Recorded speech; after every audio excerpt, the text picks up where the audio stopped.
জোকের গায়ে কি ধরনের লবণ দিলে জোক ছেড়ে যায় সেই কথা আমরা জানি, সেই ব্যবস্থা হবে। যদি বিদেশি জোক থাকে তাহলে এনআইএ তদন্ত করে দেখবে। ঠিক এই ভাষাতেই রাজ্য সরকারকে কটাক্ষ করলেন রাজ্যের বিরোধী দলনেতা শুভেন্দু অধিকারী। তিনি বলেন, মুর্শিদাবাদ কাণ্ডে এনআইএ তদন্ত করুক। 100 কোটি টাকার মতো হিন্দুদের ক্ষতি হয়েছে, সেই ক্ষতিপূরণ রাজ্য সরকার দিক। এই লড়াই বড় লড়াই হবে, বিজেপি উচিত শিক্ষা দেবে। আমরা জানি জোকের গায়ে কি ধরনের লবণ দিলে জোক ছেড়ে যায়, সেই কথা আমরা জানি, সেই ব্যবস্থা হবে। এই কাণ্ডে টিএমসি এনআইএ তদন্ত চেয়েছে, তাই এনআইএর তদন্ত করা উচিত। টিএমসি সরাসরি যুক্ত, এরা অশান্তি ছড়াতে নেতৃত্ব দিচ্ছেন। কি বলেছেন বিরোধী দলনেতা শুভেন্দু অধিকারী এই বিষয়ে, আসুন শোনাই এবার আপনাদের। আমরা এনআইএ চেয়েছি, আমরা চেয়েছি জাতীয় মানবাধিকার কমিশন সিপিডব্লিউডির সাহায্য নিয়ে ক্ষয়ক্ষতি অ্যাসেসমেন্ট করে ক্ষতিপূরণ সরকারকে দেওয়ার নির্দেশ কোর্ট দিক। অন্তত 100 কোটি টাকার প্রপার্টি হিন্দুদের ক্ষতি হয়েছে, টার্গেট করে ক্ষতি করা হয়েছে। আপনি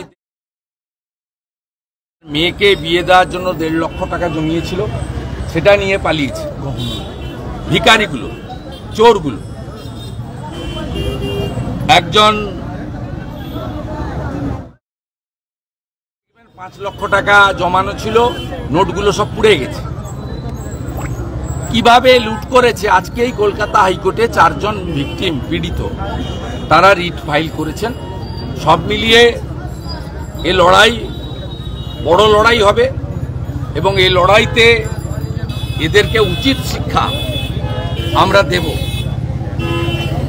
আমার অভিজ্ঞতা আছে, এখানেও কথায় কথায় মোটরসাইকেল নিয়ে কথায় কথায় হামলা করত।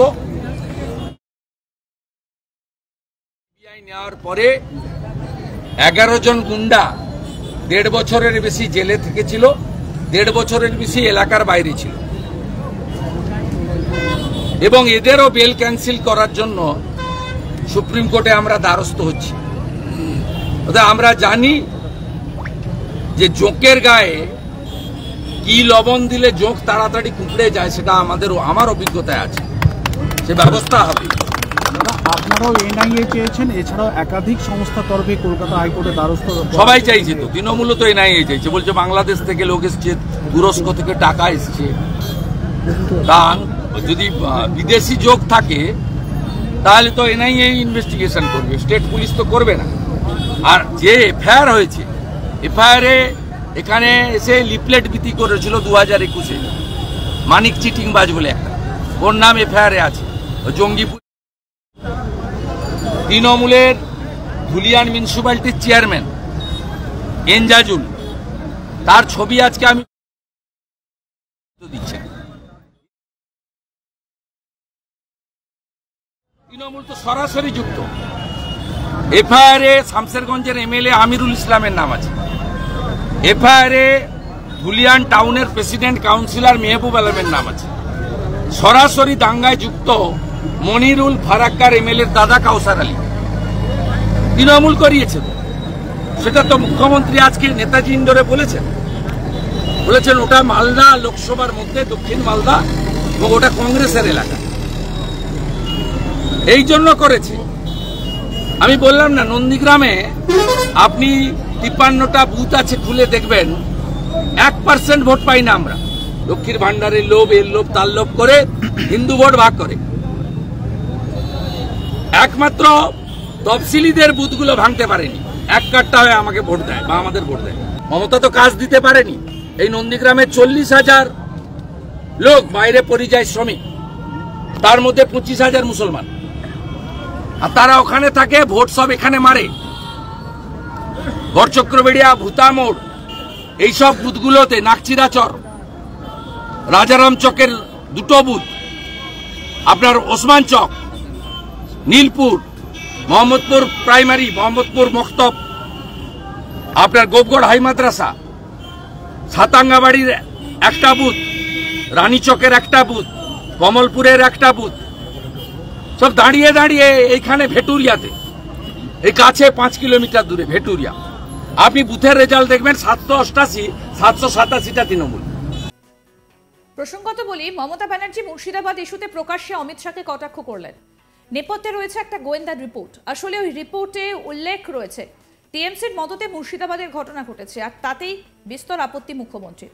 12 তারিখ এবং 13 তারিখ এই ওয়াক অফ বিল নিয়ে উত্তপ্ত হয়ে ওঠে মুর্শিদাবাদ। এই ঘটনা এখনো পর্যন্ত 3 জনের মৃত্যু হয়েছে, যদিও এখন পরিস্থিতি অনেকটাই শান্ত হয়ে গেছে। সেখানে জওয়ানদের ভারী বুটের আওয়াজ শোনা যাচ্ছে। প্রাথমিক যে রিপোর্ট স্বরাষ্ট্রমন্ত্রক দিয়েছে সেখানে বাংলাদেশি অনুপ্রবেশের প্রসঙ্গ উঠে এসেছে। এই নিয়ে মমতা ব্যানার্জি সরকারের কাছে বিস্তারিত ব্যাখ্যাও চেয়ে পাঠিয়েছে কেন্দ্রীয় স্বরাষ্ট্রমন্ত্রক। পাল্টা তিনি স্বরাষ্ট্রমন্ত্রককে দায়ী করে বলেছেন এই ঘটনা পূর্ব পরিকল্পিত এবং এক ষড়যন্ত্র।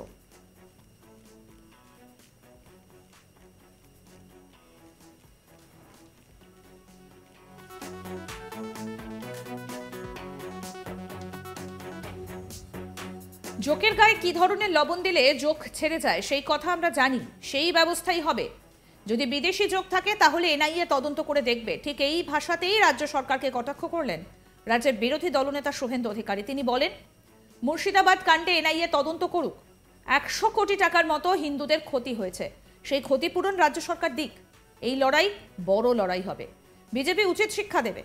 আমরা জানি জোকের গায়ে কি ধরনের লবণ দিলে জোক ছেড়ে যায়, সেই কথা আমরা জানি, সেই ব্যবস্থাই হবে। এই কাণ্ডে টিএমসি এনআইএ তদন্ত চেয়েছে, তাই এনআইএর তদন্ত করা উচিত।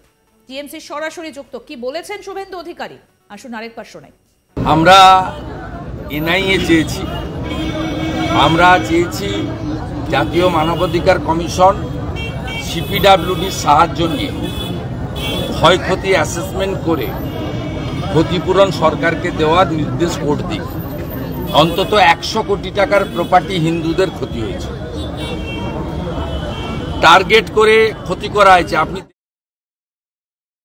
মেয়েকে বিয়ে দেওয়ার জন্য 1.5 লক্ষ টাকা জমিয়েছিল, সেটা নিয়ে পালিয়েছে ভিখারিগুলো, চোরগুলো। একজন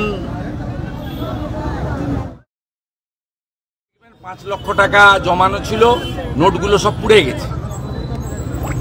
কিভাবে লুট করেছে, আজকেই কলকাতা হাইকোর্টে 4 জন ভিকটিম পীড়িত তারা রিট ফাইল করেছেন। সব মিলিয়ে এ লড়াই বড় লড়াই হবে এবং এই লড়াইতে এদেরকে উচিত শিক্ষা আমরা দেব। আমার অভিজ্ঞতা আছে, এখানেও কথায় কথায় মোটরসাইকেল নিয়ে কথায় কথায় হামলা করত। নেওয়ার পরে 11 জন গুন্ডা 1.5 বছরের বেশি জেলে থেকেছিল, 1.5 বছরের বেশি এলাকার বাইরে ছিল। আরো আপডেট পেতে দেখতে থাকুন আজ তাক বাংলা। সাবস্ক্রাইব করুন, নোটিফিকেশন পেতে বেল বাটন অপশন প্রেস করুন, হোয়াটসঅ্যাপে ফলো করুন আজ তাক বাংলা।